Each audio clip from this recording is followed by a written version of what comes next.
রাসূল সাল্লাল্লাহু আলাইহি ওয়াসাল্লাম তিনি একদিন মসজিদে নববী থেকে বের হলেন।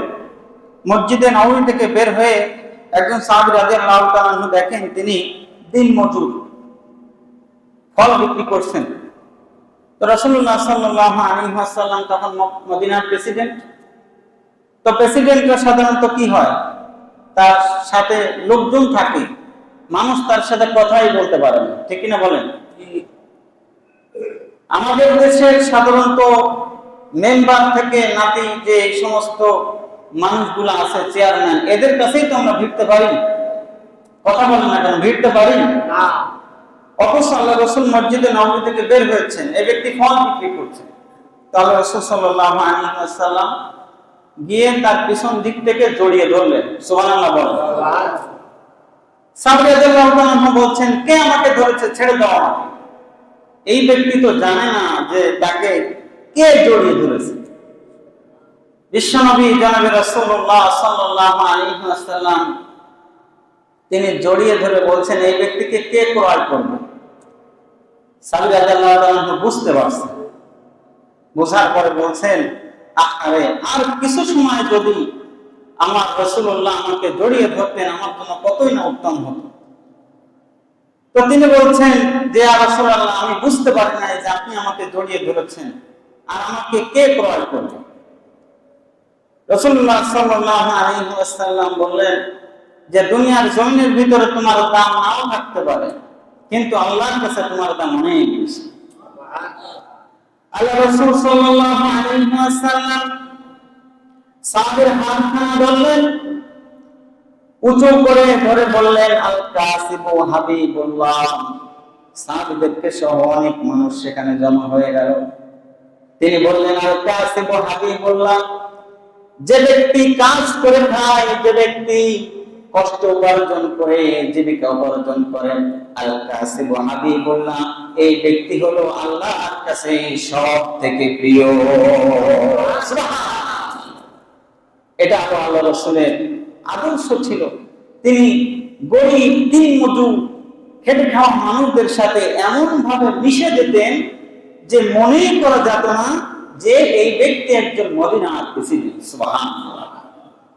এজন্য আমি যে আয়াত তেলাওয়াত করেছি, আল্লাহ তাআলা কোরআন কারীমের সূরাতুল আনবিয়ার মধ্যে বলছেন, ওয়া মা আরসালনাকা ইল্লা রাহমাতাল লিল আলামিন। ওয়া মা আরসালনাকা, আমি আপনাকে প্রেরণ করেছি। ওয়া মা আরসালনাকা, আমি আপনাকে প্রেরণ করেছি, ইল্লা রাহমাতাল লিল আলামিন, যত মানুষ আছে পৃথিবীতে, যত গাছগাছালি আছে, যত উট আছে, যত প্রাণী আছে, সমস্ত কিছুর জন্য আপনি আদর্শ। সুবহানাল্লাহ। আল্লাহ রাসূল একবার হেঁটে যাচ্ছেন, দেখেন তিনি দেখেন একটা উটের চোখ থেকে পানি পড়তেছে, উটের চোখ থেকে পানি পড়তেছে। উটের সাথে তিনি কথা বলতেছেন। উট দাঁড়িয়ে বলতেছে, ইয়া রাসূলুল্লাহ, আমাকে যে ব্যক্তি খাটায় আমাকে ঠিক মতো খাইতে দেয় না। কে বলতেছে? উট বলতেছে। আল্লাহ রাসূল সাল্লাল্লাহু আলাইহি ওয়াসাল্লাম এটাকে চাইলে এড়িয়ে যেতে পারতেন, পারতেন না? বিশ্বনবী ডাক দিলেন ওই ব্যক্তিকে, উটের মালিক কোথায়, খুঁজে না। উটের মালিককে এনে ডেকে বলা হলো, উটের মালিক, উট দ্বারা শুধু কাজ করো, ঠিক মতো খাইতে দাও না, কিয়ামতের ময়দানে এই উটের জন্য তোমাকে জাহান্নামে যাইতে হতে পারে। সুবহানাল্লাহ।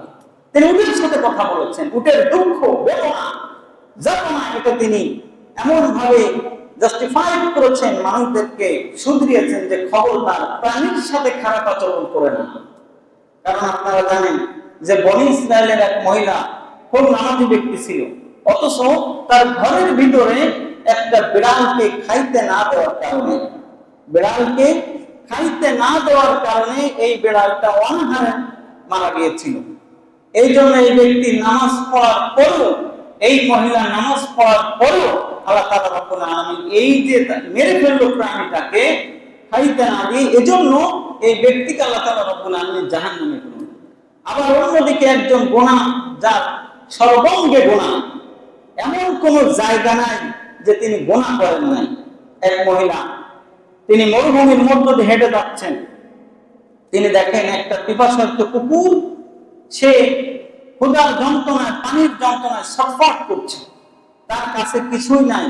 তিনি তার মোজা দিয়ে, তিনি যে মোজা পরেন এটা দিয়ে তিনি পানি উঠালেন কূপ থেকে। ওঠানোর পরে এই মোজা তাকে দিয়ে এই কুকুরের গালের ভিতরে পানি দিলেন। এটা আল্লাহ রাব্বুল আলামিন এত খুশি হলেন, এত খুশি হলেন, তামাম জীবনের গুনাহ খাতা আল্লাহ রাব্বুল আলামিন তার মাফ করে দিলেন।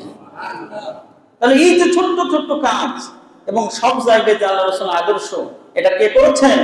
আল্লাহ তাআলা করেছেন। এজন্য আল্লাহ তাআলা রাব্বুল আলামিন নিজেই বলছেন যে আমি তোমাদের জন্য আমার রাসূলকে করেছি মডেল, উত্তম আদর্শ, যার জন্ম থেকে নিয়ে মৃত্যু পর্যন্ত সমস্ত জায়গায় এমন ভাবে তোমরা মানতে পারো যেখানে কোনো দ্বিধাচিন্তা নাই।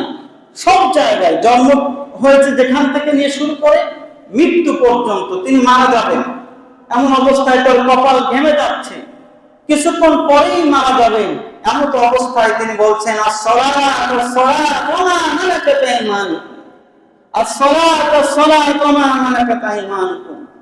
ও আমার উম্মতেরা শোনো, আমি তোমাদের কাছে বলে যাচ্ছি যে সালাত, নামাজ তোমরা ছেড়ো না। তিনি এটাই শেষ করতে পারতেন, কিন্তু এরপরে কি বললেন? ওয়া মা মালাকাত আইমানুকুম, তোমাদের দাস-দাসীদের ব্যাপারে তোমরা খোঁজ নিও। সুবহানাল্লাহ বলেন। দাস-দাসী বলা হয় যারা কাজ করে, আমার অধীনে যে ব্যক্তি কাজ করে, এই ব্যক্তিকে দাস-দাসী ওই সময় বলা হতো। এখন এটাকে বলা হবে যে ব্যক্তি যার অধীনে আছে। ওয়া মা মালাকাত আইমানুকুম, তোমরা তোমাদের দাস-দাসীর ব্যাপারে, তোমরা তোমাদের যারা কাজ করে এদের ব্যাপারে তোমরা খোঁজ নিও। এটা কে বলছেন? এটা আল্লাহ রাসূল বলছেন। কোন সময় বলছেন? তিনি যখন মারা যাচ্ছেন। সুবহানাল্লাহ।